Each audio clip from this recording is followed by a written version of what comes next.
Trump gave a speech to the National Prayer Breakfast. It's got all the little flowery language that you would come to expect. But what stood out to me the most, because whenever these religious zealots get together, they often talk about being pro-life and how every life has value and blah, blah, blah, blah.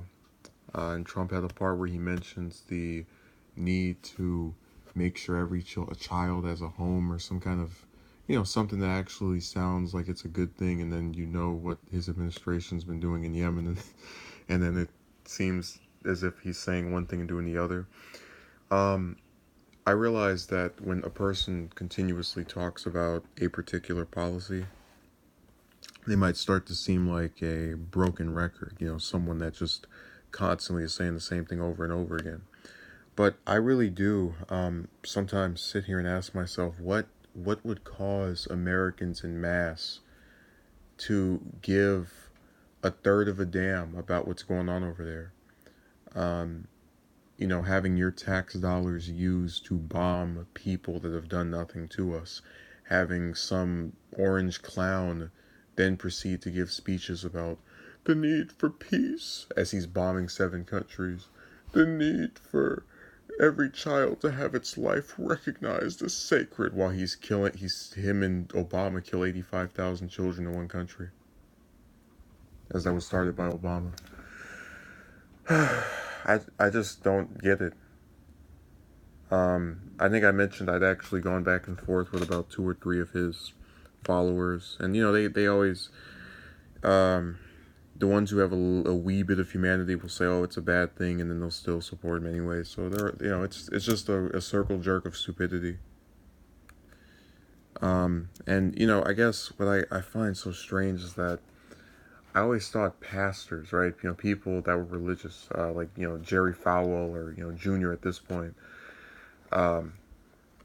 since Senior's out of commission. But I always figured if these people were truly religious, if they were individuals that cared about human lives and valued their fellow man, even if it was the embryo thing of, oh, I want the abortions to stop because I think, they could be productive citizens or give them a chance, whatever. I always thought maybe that group would be the one way to get these wars to stop, because they would say to themselves, I can't be someone who, calls himself valuing life and that I support a commander-in-chief that is going around bombing innocent people year after year. Screw the fact that Trump cheated on all 3 of his wives. That's another thing. I don't care if he cheated on every single woman he was ever with, but I don't understand any of this. Like, just what is in their minds that says we can't have anything good, or rather we can't have anything that is good for other people, as long as we're not affected by getting bombed every day and having to put our hands over our heads in fear that we're going to die before the following morning while we sleep after being bombed. We don't care. And it just shows you. That's why it's hard to feel sympathetic for a lot of Americans, because the ones that are now upset about this with this Khashoggi thing a few months ago, they weren't saying anything during Obama's tenure about this.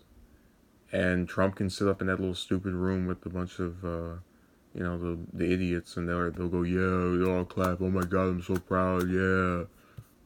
Look at this.